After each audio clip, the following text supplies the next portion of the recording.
Assalamualaikum warahmatullahi wabarakatuh. Kami dari kelompok 7 ingin mempresentasikan hasil kerja kelompok kami. Terlebih dahulu, izinkan kami untuk memperkenalkan diri. Pertama, saya Habib Iraid Asri. Saya Bambang Kurniawan. Saya Trio Oktober Nanda.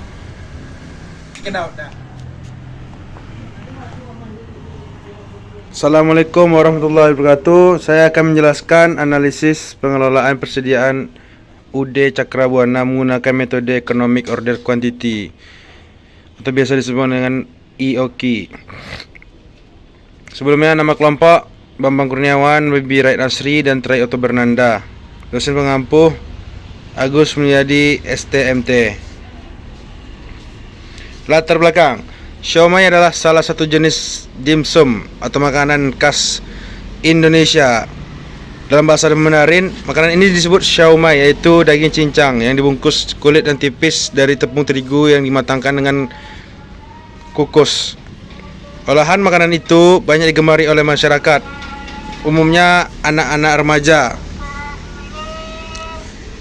Dikarenakan rasa yang gurih, tekstur yang lembut, serta siomay juga merupakan makanan yang mempunyai cita rasa yang enak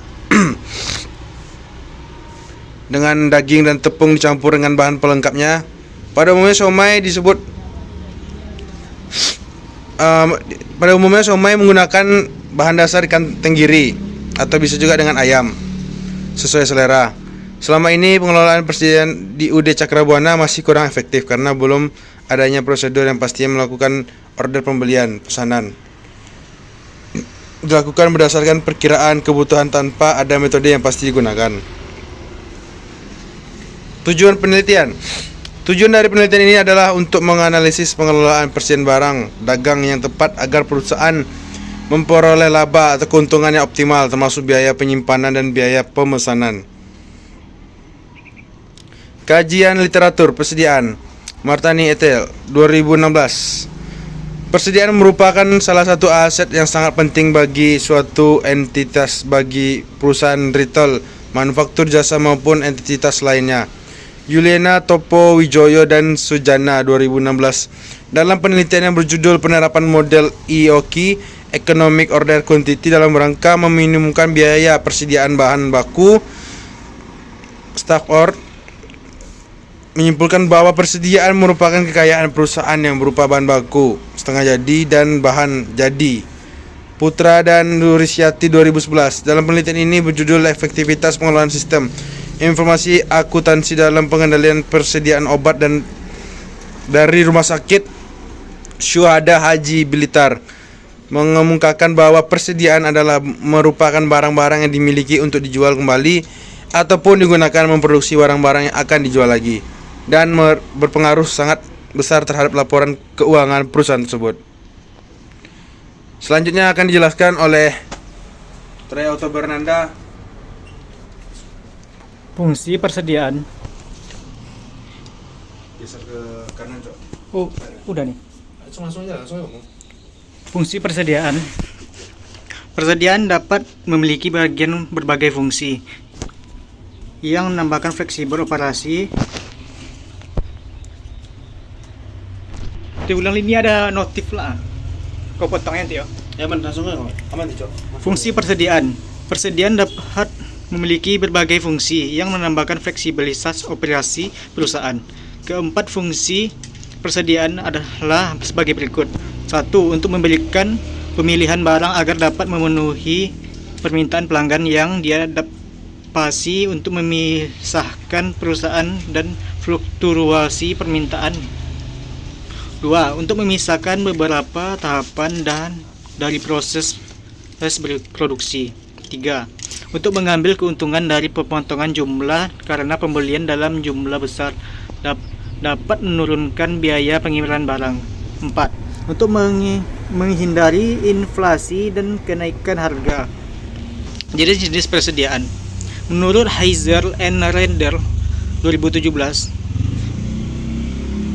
perusahaan harus memelihara 4 jenis persediaan, yaitu A. Persediaan bahan mentah. B. Persediaan barang dalam proses. C. Persediaan MRO dan maintenance repair of rating. D. Persediaan barang jadi. Metode pengelolaan persediaan. Terdapat beberapa metode yang dapat diterapkan dalam pengelolaan persediaan, yaitu MEQ menurut Heiser 2017. Model kuantitas persediaan ekonomi dalam ekonomi order quality model adalah salah satu teknik pengendalian persediaan yang sering digunakan. Teknik ini relatif mudah digunakan berdasarkan pada beberapa asumsi. 2. Metode GAT Just in Time merupakan menurut Siregar et 2017, GAT adalah pendekatan menurut manufaktur yang memproduksi barang berdasarkan permintaan yang sesungguhnya.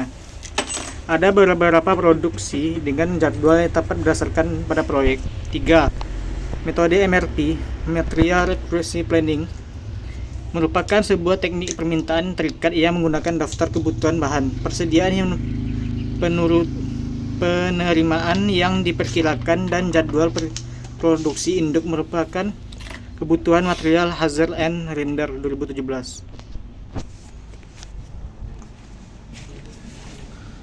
Selanjutnya saya akan membacakan metode pengelolaan persediaan. Selanjutnya saya akan membacakan metode penelitian. Jenis penelitian. Jenis penelitian yang digunakan oleh penulis adalah penelitian deskriptif kuantitatif.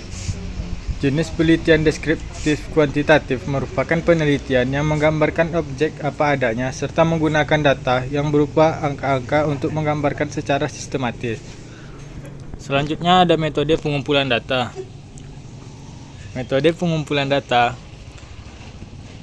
yang digunakan pada penelitian ini adalah observasi, wawancara, serta dokumentasi. Hasil dan pembahasan. Penghitungan EOQ, jumlah siomay dan batagor beserta besarnya biaya pemesanan dan penyimpanan dari tahun 2023 dapat dilihat dalam tabel berikut. Berdasarkan tabel yang di atas ini, maka EOQ dari tahun 2023 dapat dihitung dengan rumus untuk menghitung biaya penyimpanan dalam menghitung EOQ per barang dengan menggunakan rumus berdasarkan hasil pengolahan data yang diperoleh parameter-parameter yang digunakan dalam perencanaan pengendalian persediaan bahan baku. Lalu akan dihitung seberapa besar perbedaan keuntungan antara perencanaan pemesanan bahan baku dengan menerapkan metode EOQ.